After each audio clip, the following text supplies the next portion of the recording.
As we continue in our meditation, taking it a little longer and allowing the stillness to go to the depth. This psalm, "Be still and know I am God." This statement, "I am God," is probably the most difficult for a human being to utter, to say, "I am God." It's near impossible to accept that. And this word God has become personified in some way through different traditions in different ways, but still a personification.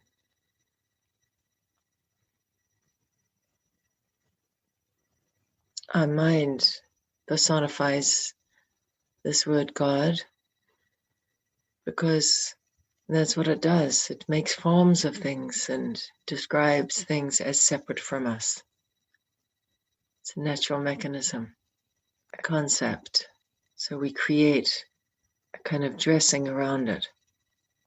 We dress it up with concepts. So if we can try and think what this could mean, I am God. I always bring the point of attention to explore from the very center, I am. Even just I. Bring your attention to this sense of I. And although we attach many things to I embody, I think, I feel, I walk, I talk, I eat, I imagine, I remember, I feel good, I feel bad. I is underlying all the different dresses and clothes and costumes that we wear. I.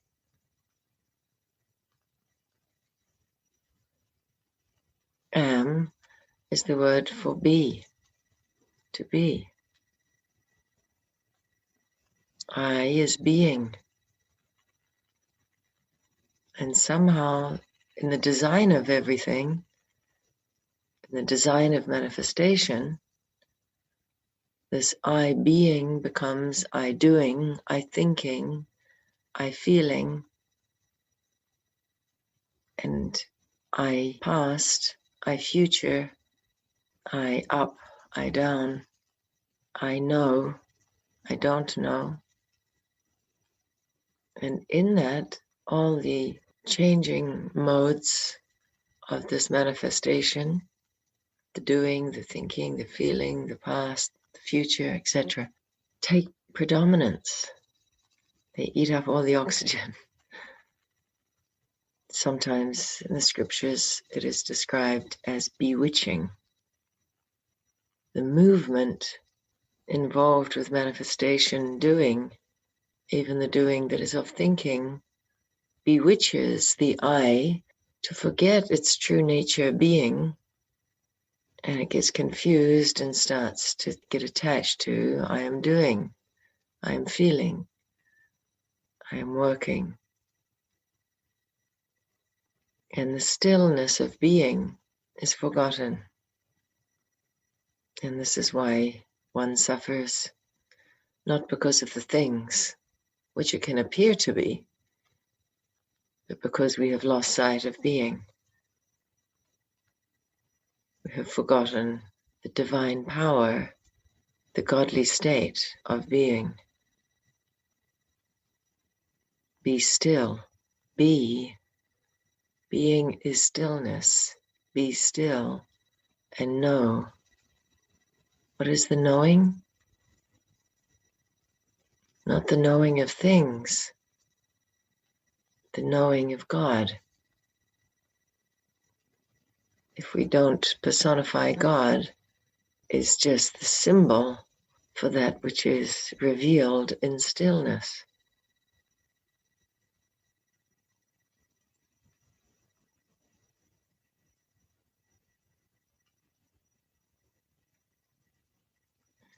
And so because of our bewitching, because we have been bewitched and fooled and deceived in I am the doer, I am the thinker, I am the actor, I am the guilty one, I am the hero, I am the fool. We cannot easily say I am God, but we can very easily say I am a fool, or I am the king, or I am the queen, I am the peasant, I am worthy, I am unworthy. To say I am God, I am divine, and that's most difficult.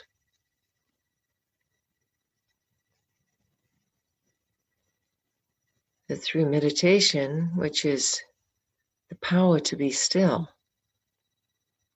and tune into being, then it becomes quite clear.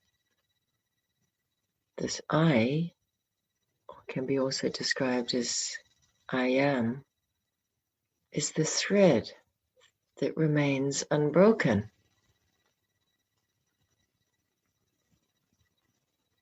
And all that which the thread is threaded through is changing. Fragmented experiences. Where is that thread? In I am, or in I being, I knower, I seer, I perceiver, I God.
We cannot accept something easily just from a belief. And this is very right. It is not enough just to believe. We have to see it for ourselves. We have to realize it ourselves. So as we sit with eyes closed, meditation is not about struggling with the thoughts or suppressing the thoughts or trying to force a state of stillness. That forced kind of meditation will never work. It will just create agitation. Meditation is, what do you attend? What do you highlight? What becomes important and what becomes insignificant?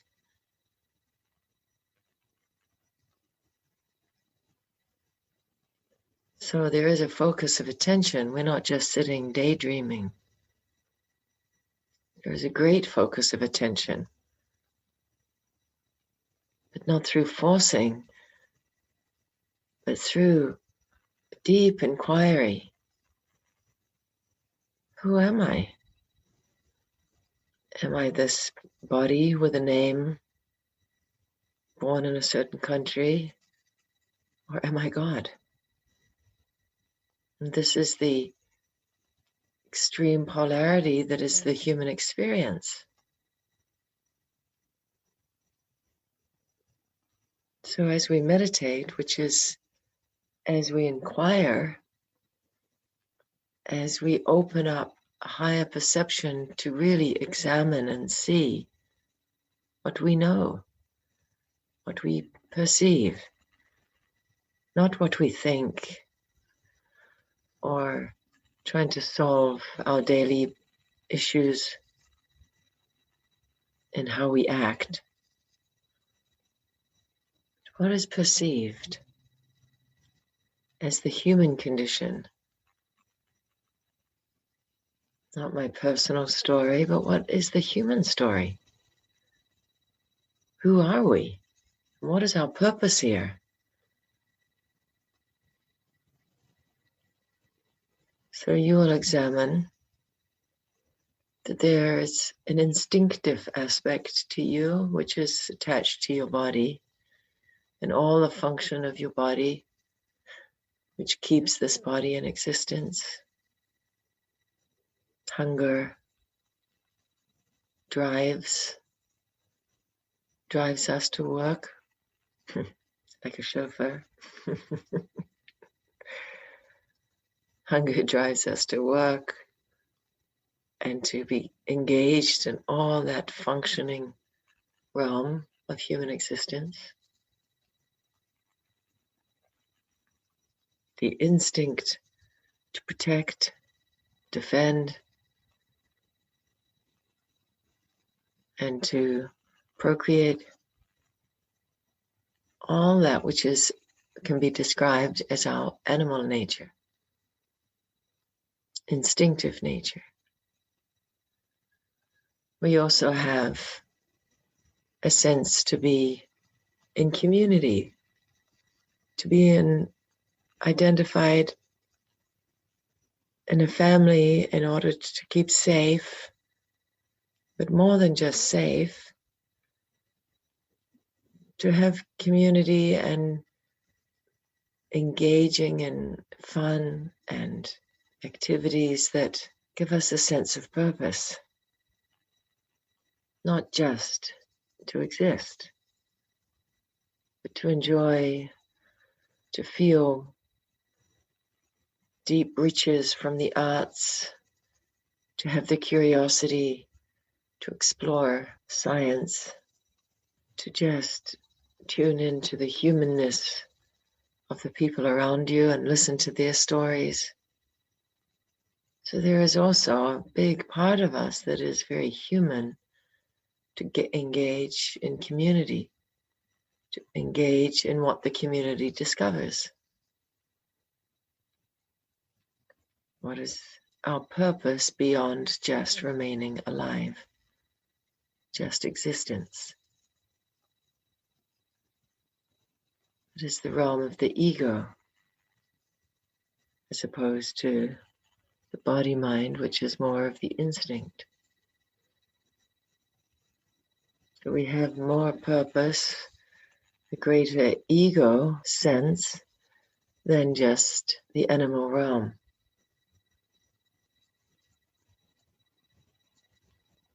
And although it is an unseen power in all human beings, it appears that only some human beings pursue beyond their humanness.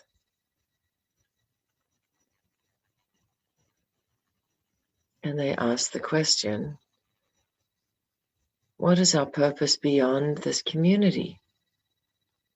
My family, my work, my hobbies, my charities, my interests. What is beyond that? And this inquiry into the unseen, unobvious, indescribable. It is a realm that goes beyond the meaning, animal or human. We can call it a super state of consciousness. Super meaning it has been awoken to transcend, which means to perceive from above, being uninvolved, just observing without prejudice, without the need to control.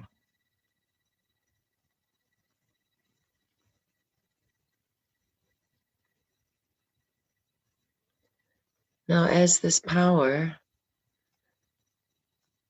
I'm going to, just for the sake of labeling and describing, call it our divine power, this unprejudiced observing perception.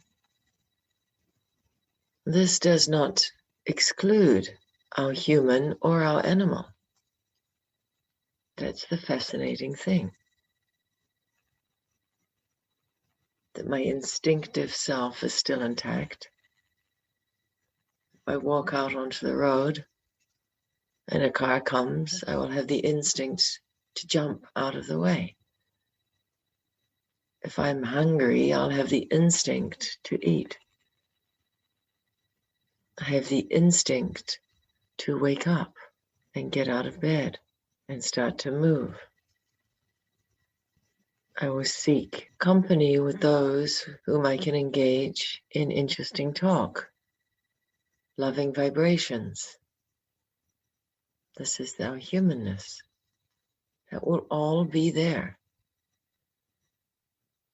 Some people are under the misconception that when you start to meditate, you leave these things, or you somehow have to throw these things away, renounce. What we renounce is our confusion.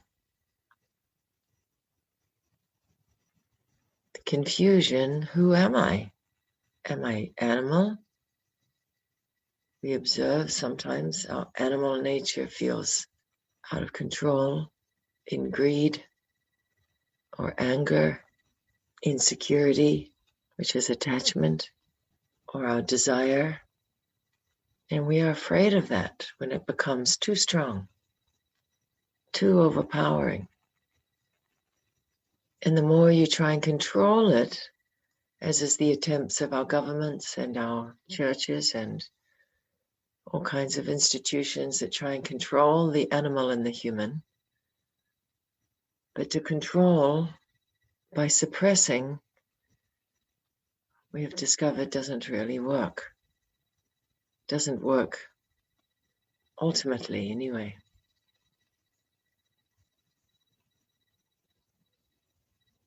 So when we just can recognize a power that has been opened through God knows what reason, all of us have come to it in different ways. It doesn't matter the reason, how it is that we started to ask, what is my higher purpose? And not just ask, we started to investigate, to observe, not just to believe, but to start looking, watching, asking the question again and again, who am I and what is my purpose?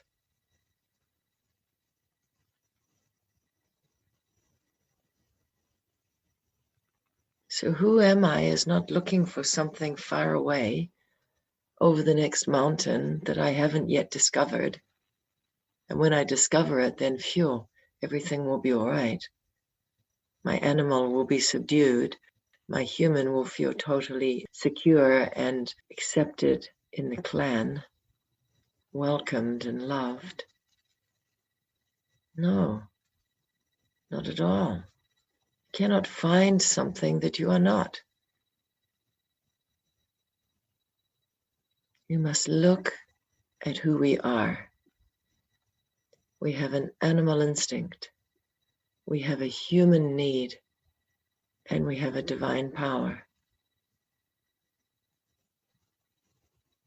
I am is the study. And when we realize that that I am is all, is God, now we start to see not just believe.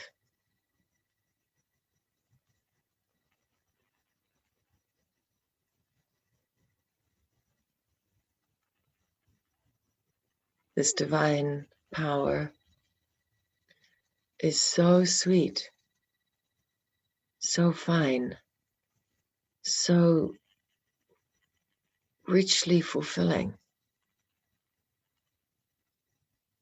that our human sense and our animal needs become in alignment or in proportion to our whole and complete self. Otherwise, this I am that is actually divine, godly, pure consciousness, pure knowing, pure perception, will become bewitched, enslaved, captured in the human and in the animal.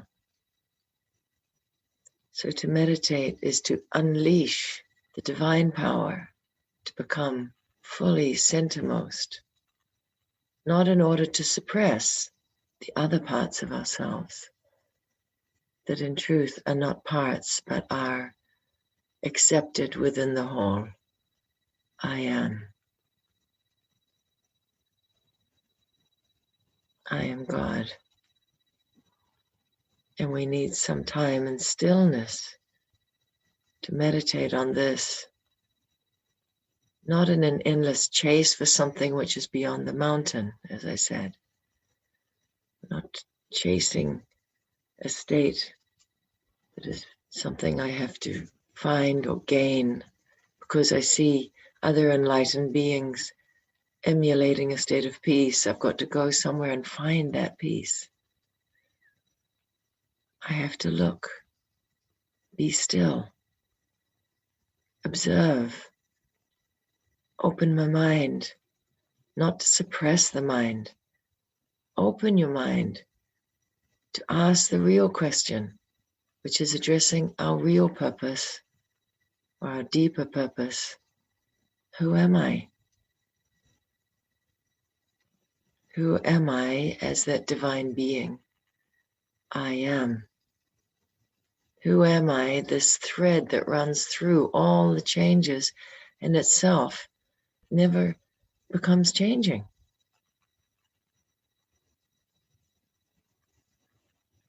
Who am I that observes differences but never becomes divided in the differences?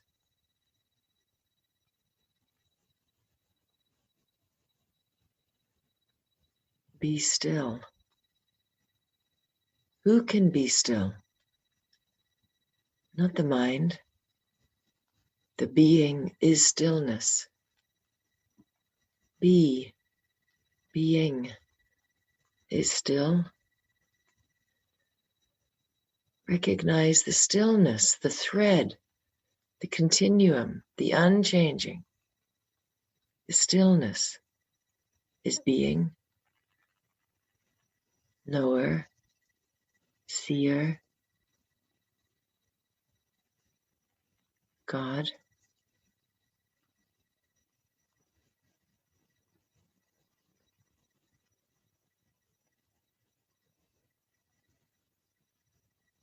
Take a little time to absorb.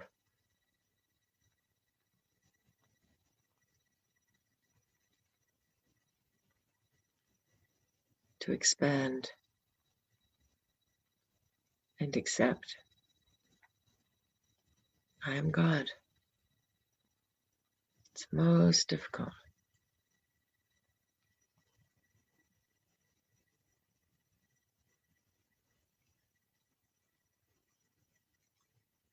The beauty is that we do not need to be in difficulty. We do not need to be in conflict between all the different aspects of ourselves.